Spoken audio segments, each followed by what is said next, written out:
یہ ہمارا ابراہیمی معاہدے سے کوئی تعلق نہیں ہے، ہمیں جو مسودہ دکھایا گیا اس میں تو رد و بدل کر دیا گیا ہے۔ تو جناب کیا آپ عالمی معاہدہ کرنے گئے تھے یا یہ 26ویں آئینی ترمیم جس کا آخری وقت تک آپ کو پتہ ہی نہیں چلا اور بغیر دیکھے آپ نے اس پہ انگوٹھا لگا دیا؟ تھوڑا صبر، تھوڑا انتظار کیا آپ نہیں کر سکتے تھے؟ بہرحال اب کہتے ہیں کہ ہمیں عرب ممالک نے ضمانت دی تھی کہ حماس اس معاہدے پر راضی ہو جائے گا، تو ضمانت تو بالکل دی گئی ہوگی کیونکہ یہی ممالک حماس اور امریکہ کے درمیان مصالحت کار کا کردار ادا کر رہے ہیں۔ لیکن جناب آپ کو یہ حماس کے دور کا ماموں بننے کی کیا ضرورت تھی جب قریب والے ماموں خاموش ہیں؟ بلکہ قطر تو یہ کہہ رہا ہے کہ ٹرمپ کے غزہ منصوبے میں کچھ وضاحت اور مذاکرات کی ضرورت ہے، اور آپ تو اب بھی یہ بات نہیں کر رہے۔ اسحاق ڈار یہ کہتے ہیں کہ غزہ معاہدے میں ہماری ساری شقیں شامل نہیں ہیں، لیکن ہماری فورسز غزہ کے لیے بنائی جانے والی عالمی فورس کا حصہ بن سکتی ہے۔ واہ بھائی، ایک تو کریلا اوپر سے نیم چڑھا۔ ایک ایسا معاہدہ جس میں ہر چیز بچے کے ابا اور چچا کی مرضی سے ہو رہی ہے، اس کے تحت پاکستانی فوج غزہ بھیجنے کے آپشن پر غور کیا جا رہا ہے، چاہے اسرائیل مغویوں کی رہائی کے بعد غزہ سے نکلے یا نہ نکلے۔ اچھا، پھر نہ ہی ہتھیار ڈالنے والے حماس فائٹرز کے بارے میں ضمانت دی گئی ہے کہ اسرائیل ان کی ٹارگٹ کلنگ نہیں کرے گا جو وہ پوری دنیا میں فلسطینیوں کا پیچھا کر رہا ہے۔ باقی رہ گئی فلسطینی ریاست کا قیام، تو وہ اسرائیل پہنچتے ہی نیتن یاہو وہ اس سے بھی مکر گیا ہے۔ لیکن جناب ہمارے لوگوں کو اتنی جلدی تھی کہ وزیر اعظم شہباز شریف نے وطن واپس پہنچنے کا انتظار تک نہیں کیا۔ لندن سے ایکس پوسٹ کے ذریعے پھر امریکہ کو بھرپور اپنی حمایت کا یقین دلایا گیا، جس کو پھر صدر ٹرمپ نے نیتن یاہو کے ساتھ کھڑے ہو کے خصوصی طور پہ اکنالج کیا۔ کہا کہ پاکستان کے وزیر اعظم اور فیلڈ مارشل اس معاہدے کی 100% حمایت کرتے ہیں، تو ظاہر ہے کہ یہ گارنٹی تو پھر وہ دو طرفہ ملاقات میں ہی لے لی گئی ہوگی نا۔ لیکن ڈھال جو ہے وہ اس وقت عرب ممالک کو بنایا جا رہا ہے کہ ان کی ضمانت کی وجہ سے ہم نے یہ کیا ہے۔ خیر، اگر آپ یہ ٹائم لائن دیکھیں تو امریکہ کا دورہ مکمل کر کے وزیر اعظم شہباز شریف سیدھے بڑے بھائی کے پاس جنیوا پہنچے تھے، جن کو پھر انہوں نے دورہ امریکہ کی مکمل ظاہر کی رپورٹ دی ہوگی۔ اب ہو سکتا ہے کہ ایسا ہی کوئی لطیفہ میاں محمد نواز شریف نے بھی انہیں سنایا ہو، جن کے بارے میں یہ مشہور ہے کہ ان کی حصہ مزاح بڑی اچھی ہے، وہ لطیفے سننا اور سنانا پسند کرتے ہیں۔ لیکن بھئی یہ شہباز شریف نے ایسا کیا سنایا کہ وہ جنیوا سے خصوصی طیارہ لے کے سیدھے لاہور پہنچے، ورنہ پہلے تو ان کا لندن جانے کا پلان بتایا گیا تھا۔ لیکن لگتا یہ ہے کہ میاں محمد نواز شریف کا جنیوا میں بیٹھ کر شہباز شریف کا انتظار وہ رائے گاہ ہی گیا، چونکہ صدر ٹرمپ جو کرنے کا ارادہ رکھتے ہیں اس کے بارے میں وہ خود ہی بتاتے ہیں اور کسی اور کو بتانے کا موقع بڑا کم ہی دیتے ہیں۔ 2 دن پہلے انہوں نے پوری دنیا میں موجود امریکی فوج کے سینئر کمانڈرز کو بلا کر خطاب کیا، جن کی تعداد جناب سینکڑوں میں بنتی ہے۔ اس تقریب میں جانے سے پہلے صدر ٹرمپ نے یہ کہا کہ آج میں جنرلز اور ایڈمرلز سے ملنے جا رہا ہوں، اور جو مجھے پسند نہ آیا اسے میں موقع پر ہی نوکری سے فارغ کر دوں گا۔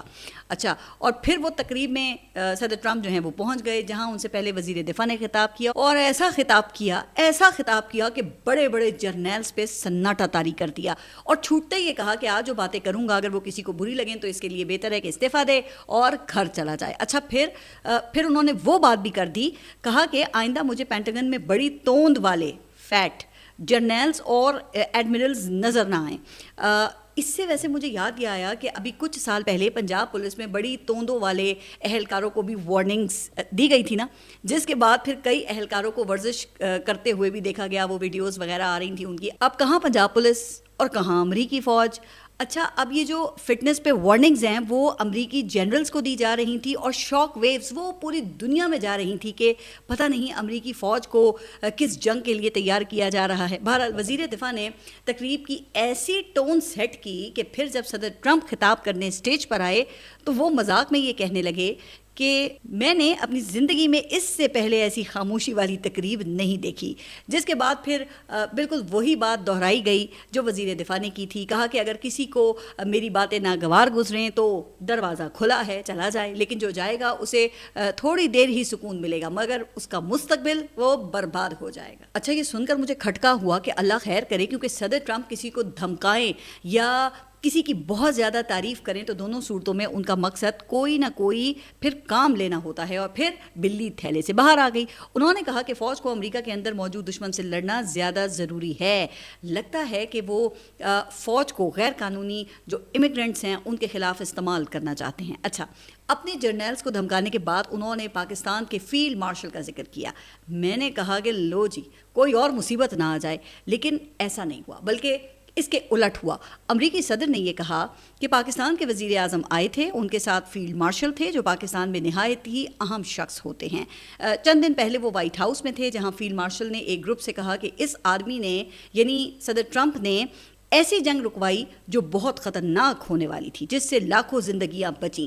یہ واقعہ سن کر پھر صدر ٹرمپ نے کہا کہ یہ میرے لیے بڑے اعزاز کی بات ہے, اور جس انداز میں فیلڈ مارشل نے یہ بات کی ہے وہ مجھے بہت پسند آئی ہے.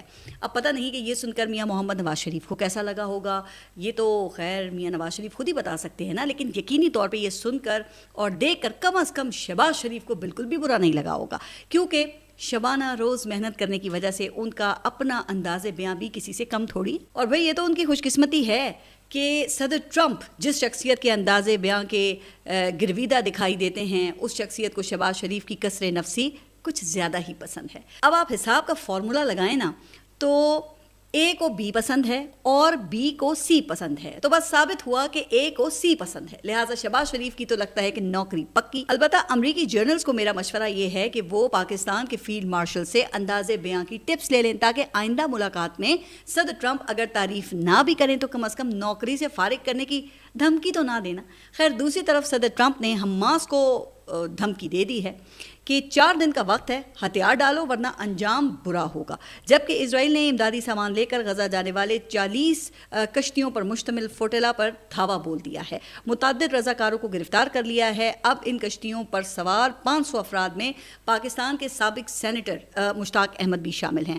اب اللہ سے دعا یہ ہے کہ ان تمام افراد کی اللہ تعالیٰ حفاظت فرمائے. لیکن عالمی سطح پر جب پاکستان کو لے کر اتنا کچھ ہو رہا ہے تو یہاں پر پاکستان پیپلز پارٹی اور مسلم لیگ نون کے درمیان ایک فرینڈلی فائر چل رہا ہے. لگ یہ رہا تھا کہ پنجاب کی رانی اور سندھ کے راجہ کے درمیان کوئی وزارت عظمیٰ کی دوڑ لگی ہوئی ہے. رانا ثناء اللہ نے کہا کہ آئندہ وزیر اعظم مریم نواز ہوں گی. ندیم افضل چند نے کہا کہ نہیں, مریم کو وزیر اعظم بنانے والے ریٹائر ہو چکے ہیں. اب پتہ نہیں کہ اس سے ان کی مراد کون تھا, لیکن ایسے 2 بڑے ہی ریٹائر ہوئے ہیں, ایک قاضی فائز عیسیٰ اور دوسرے سابق ISI چیف ندیم احمد انجم.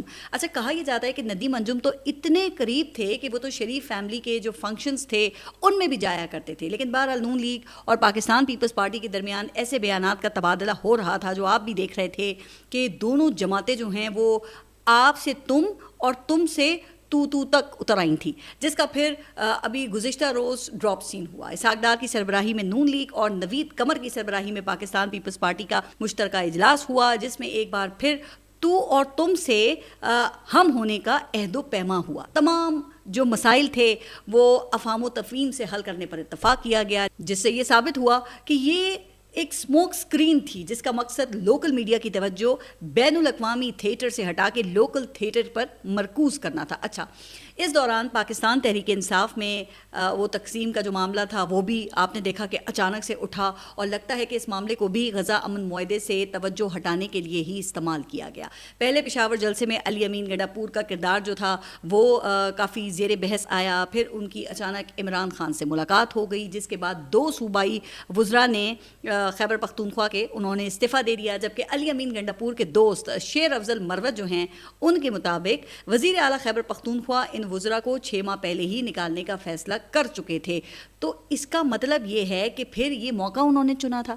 اچھا پھر گزشتہ روز علی امین گنڈا پور نے کہا کہ میری معلومات کے مطابق علیمہ خان کو ایم آئی سہولت فراہم کر رہی ہے جسے عمران خان کے مقصد کو نقصان پہنچایا جا رہا ہے. ویسے اب یہ ذرا کوئی علی امین گنڈا پور سے تو پوچھے کہ اگر علیمہ خان کے پیچھے ایم آئی یا ملٹری آئی ہے تو آپ کے پاس کون سی انٹیلیجنس آئی ہے جس کی 6/6 نظر سے آپ نے علیمہ خان کی ایم آئی سے قربت کو بھانپ لیا ہے. اس کے بعد آج پھر عمران خان نے علی امین گنڈا پور کو طلب کیا اڈیالہ جیل. لیکن اس دوران ہوا یہ کہ سوشل میڈیا اور الیکٹرانک میڈیا کی توجہ اندرونی سیاست پر مرکوز رکھنے کی شعوری کوشش کی گئی, مگر عمران خان نے قوم کو تیاری پکڑنے کا پیغام دے دیا ہے. ابھی گزشتہ رات عمران خان کے ایکس اکاؤنٹ سے ایک اہم بیان جاری ہوا جس میں انہوں نے اپنے خلاف کیسز کا جو سٹیٹس ہے اس کو واضح کیا ہے کہ توشہ خانہ 2 کا جھوٹا کیس عدالت میں تیزی سے آگے بڑھایا جا رہا ہے. حالانکہ چند ہفتے پہلے اس کیس کے مرکزی سرکاری گواہ کو عدالت میں جھوٹا ثابت کر دیا گیا تھا. میرے ملٹری سیکریٹری کا بیان بھی میرے حق میں تھا. پھر کہا کہ تمام وکلاء کی رائے بھی یہی تھی کہ یہ کیس ان وجوہات کی وجہ سے خارج کر دیا جانا چاہیے تھا, لیکن اس سب کے باوجود بدنیتی پر مبنی یہ کیس اب تک چلایا جا رہا ہے. اچھا, پھر انہوں نے سائفر کیس کی مثال دی کہ کروڑوں روپے خرچ کر کے یہ کیس بھی چلایا گیا لیکن ہائی کورٹ میں نہ ٹھہر سکا. پھر القادر جو کیس ہے اس کا بھی عمران خان کی طرف سے ذکر کیا گیا.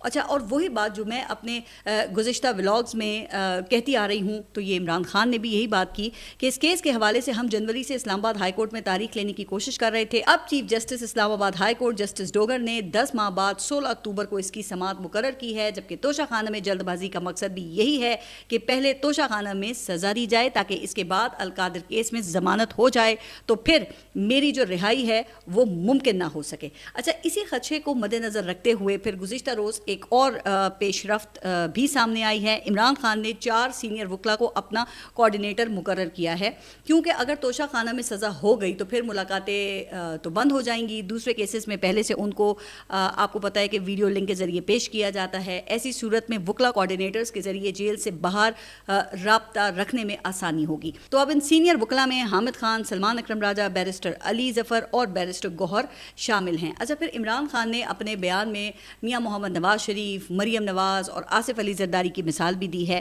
کہ کس طرح ان تینوں شخصیات نے خلاف قانون توشہ خانہ سے گاڑیاں لیں اور ان تینوں کیسز کے ناقابل تردید ثبوت موجود ہیں, مگر ان کے کیسز لگائے ہی نہیں جاتے, جبکہ شفاف طریقے سے حاصل کیے گئے تحائف کے خلاف سلیکٹیو ٹرائل ہنگامی بنیادوں پر جاری ہے.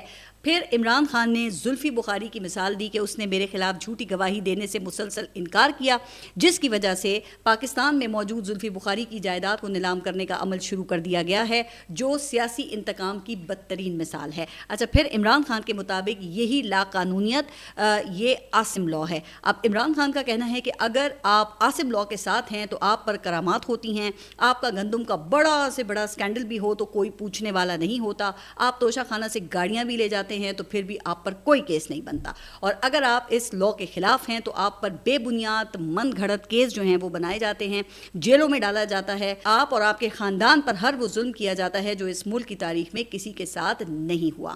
لہٰذا پھر عمران خان نے یہ بھی کہا کہ ہمیں اس نظام کے خلاف اپنے اور اپنے ملک کے بہتر مستقبل کے لیے خود کھڑا ہونا پڑے گا, اس لیے میری پوری قوم کو میں یہ پیغام دیتا ہوں کہ تیاری پکڑیں. اب یہ تیاری یہ کس خاص اقدام کے لیے ہے اس کا ابھی اعلان ہونا ہے, لیکن یہ بیان حقیقی طور پہ علیمہ خان کے ذریعے ہی باہر آیا ہے. تو پھر اگر علی امین گنڈاپور کی بات کو درست مانیں تو کیا پھر اس کا مطلب یہ ہے کہ ایم آئی اپنے باس کے خلاف ہی بیانات دلوا رہی ہے؟ لیکن چونکہ اس وقت توجہ ہٹانی ہے تو ایسے میں علی امین گنڈاپور کو حکومتی حلقوں سے بھی پاسبانی مل گئی ہے, اور کل تک جو پاکستان تحریک انصاف کو دہشت گردوں کی جماعت کہنے پر تلے ہوئے تھے, آج وہ پاکستان تحریک انصاف کے غم میں بڑے ہلکان ہو رہے ہیں. وہ کہہ رہے ہیں کہ اگر 1 سال مزید پاکستان تحریک انصاف کا یہ اندرونی انتشار چلتا رہا تو پارٹی کا بیڑا غرق ہو جائے گا, کیونکہ لیڈرشپ کے جھگڑے پارٹی کو اندر سے کھا رہے ہیں.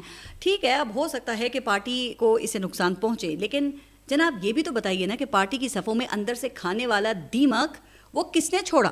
حکومتی جو تجزیہ کار ہیں ظاہر ہے کہ وہ تو اب یہ باتیں نہیں بتائیں گے, لیکن کامن ویلتھ رپورٹ نے یہ کھل کر بتا دیا ہے. یہ وہ رپورٹ ہے جو گزشتہ سال کے انتخابات کے بعد تیار ہوئی تھی لیکن جاری نہیں کی گئی تھی, کیونکہ حکومت پاکستان نے حالات خراب ہونے کے خدشے کے باعث یہ درخواست کی تھی کہ اس کو جاری نہ کیا جائے. پھر جب یہ لیک ہو گئی تو ظاہر ہے کہ اب مجبوراً پھر اسے جاری کرنا پڑا. اس رپورٹ نے ان تمام شخصیات کا بتا دیا ہے جنہوں نے پاکستان تحریک انصاف کو اس حال میں پہنچانے میں اہم کردار ادا کیا ہے, اور ان میں قاضی فائز عیسیٰ اور چیف الیکشن کمشنر کا نام وہ سر فہرست آتا ہے. اب رپورٹ میں کہا گیا ہے کہ اداروں کی طرف سے لیے گئے فیصلوں نے انتخابات کے عمل کو متاثر کیا. الیکشن کمیشن اور سپریم کورٹ کی جانب سے بلے کے نشان کے حوالے سے لیے گئے فیصلے سب سے زیادہ اہم تھے. پھر اس رپورٹ میں الیکشن سے پہلے عمران خان کو دی گئی سزاؤں کا ذکر ہے, پری پول پاکستان تحریک انصاف کے امیدواروں کے ساتھ ہونے والے سلوک اور پولنگ کے بعد فارم 47 میں رد و بدل کی بات کی گئی ہے. لیکن کیا اس رپورٹ پر حکومت پر کوئی فرق یا کوئی اثر پڑے گا؟ تو آپ اندازہ کر لیں کہ یہ سب کرنے کے بعد جن کو اقتدار دیا گیا ہے ان کی اوقات کیا ہے. ابھی گزشتہ دنوں ملک کی فورن اور سیکیورٹی پالیسی کے حوالے سے 2 اہم ترین فیصلے کیے گئے ہیں، پاک سعودی معاہدہ اور غزہ امن معاہدہ، لیکن مجال ہے کہ اس حوالے سے پارلیمنٹیرینز کو اعتماد میں لیا گیا ہو۔ چلیں پارلیمنٹ تو دور کی بات ہے کیونکہ ظاہر ہے اپوزیشن اس کا حصہ ہے، لیکن کابینہ تک کو اعتماد میں نہیں لیا گیا، چونکہ سبھی کو یہاں یہ پتہ ہے کہ اگر ان کو اعتماد میں لیا جاتا یا نہ بھی اعتماد میں لیا جائے تو اس سے فرق کیا پڑنا ہے، چونکہ ان فارم 47 والوں کے ذریعے عوام کا اعتماد تو پھر بھی حاصل نہیں کیا جا سکتا نا۔ تو اسی لیے تو کہتے ہیں کہ جب حقیقی سیاسی جماعتوں کی سپیس ختم کی جاتی ہے تو پھر رزلٹ تو وہی نکلتا ہے جو اس وقت آزاد کشمیر میں نکل رہا ہے۔ سیاسی جماعتیں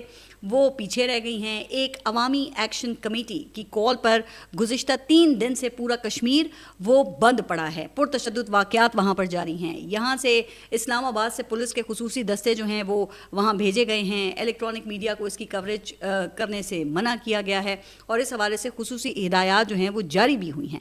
اچھا انٹرنیٹ جو ہے وہ بھی بند کیا گیا، لیکن پھر گزشتہ روز انسانی جانوں کا ضیاع ہوا تو مجبوری میں پھر پریس کانفرنس کرنا پڑی۔ اب تک حکومت کے مطابق 3 پولیس والے اور 6 عام شہری جاں بحق ہو چکے ہیں، کئی کی حالت اس وقت نازک ہے۔ اچھا اس ہڑتال سے پہلے 2 وفاقی وزراء کو مظفر آباد بھیجا گیا جنہوں نے عوامی ایکشن کمیٹی سے مذاکرات کیے، لیکن مطالبات ماننے کے بجائے الٹا ان کو دھمکیاں دی گئیں۔ حالانکہ مطالبات میں تو ایسا کچھ بھی نہیں تھا جو ریاست کے لیے تشویش کا باعث ہو۔